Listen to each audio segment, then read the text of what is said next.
গভীর একটি জঙ্গলে টুনটুনি ও তার সৎ মা সুন্দরী টুনি বাস করত।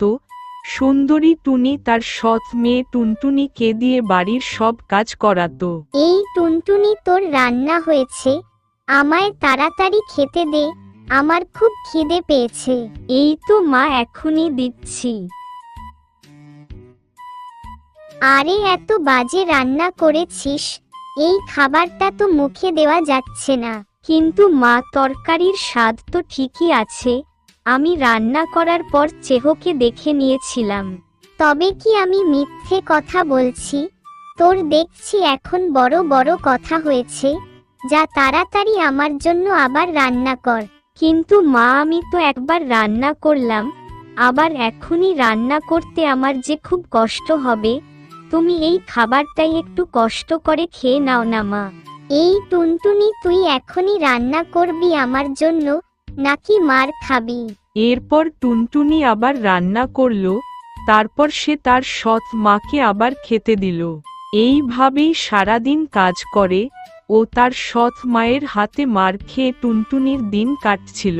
এই টুনটুনি, ওই যে দূরে লাল পাহাড় আছে, ওই পাহাড়ে একটি জাদু ফুল আছে, ওই ফুলের রস খেলে শরীরের সব রোগ সেরে যায়, তুই গিয়ে ওই ফুল নিয়ে আসবি।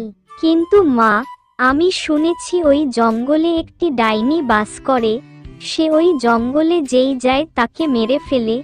না মা, আমি পারবো না ওই ফুল আনতে।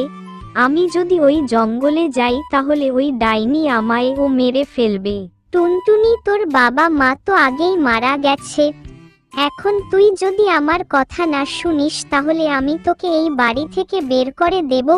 তারপর দেখবি তুই এমনি না খেতে পেয়ে মারা গেছিস, তার থেকে ভালো তুই এই ফুল আমাকে এনে দে। এরপর টুনটুনির ইচ্ছা না থাকার সত্ত্বেও টুনটুনি ওই লাল পাহাড়ে যায়। এরপর টুনটুনি অনেক খুঁজে ওই ফুল দেখতে পায়। আরে এই জঙ্গলে তো আর কোথাও ফুল দেখতে পেলাম না, তাহলে মনে হয় এটাই সেই ফুল।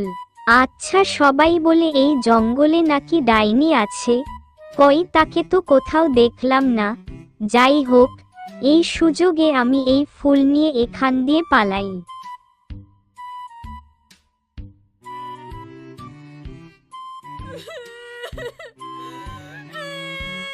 আরে কে কাঁদছে? এই জঙ্গলে আবার কার কি হলো? মনে হচ্ছে ওই দূরের ঘরটা থেকে কান্নার শব্দ আসছে, যাই দেখি তো।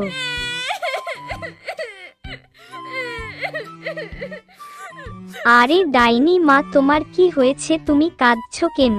আমার পেটে খুব ব্যথা হচ্ছে, মনে হচ্ছে এখনই মারা যাব।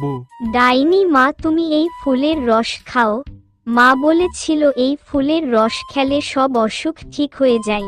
এরপর ওই ফুলের রস যখনই টুনটুনি ডাইনিকে খাওয়াই, তখনই ডাইনিটি একটি টুনি পাখিতে পরিণত হয়।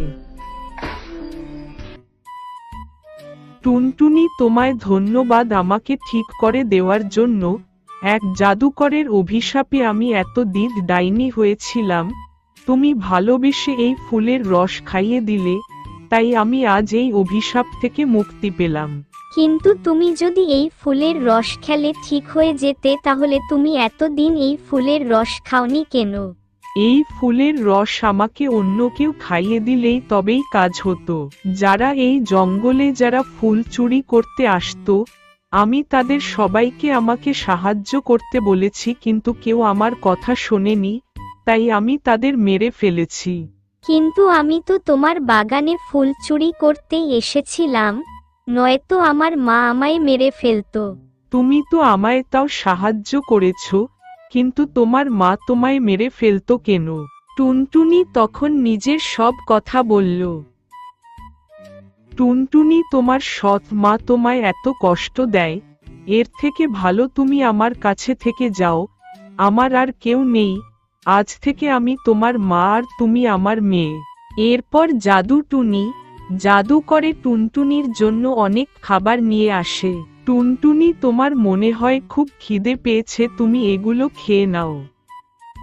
এরপর টুনটুনি আর কোনোদিন তার সৎ মায়ের কাছে ফিরে যায়নি, এখন সে তার নতুন মায়ের সঙ্গে সুখেই দিন কাটাচ্ছে।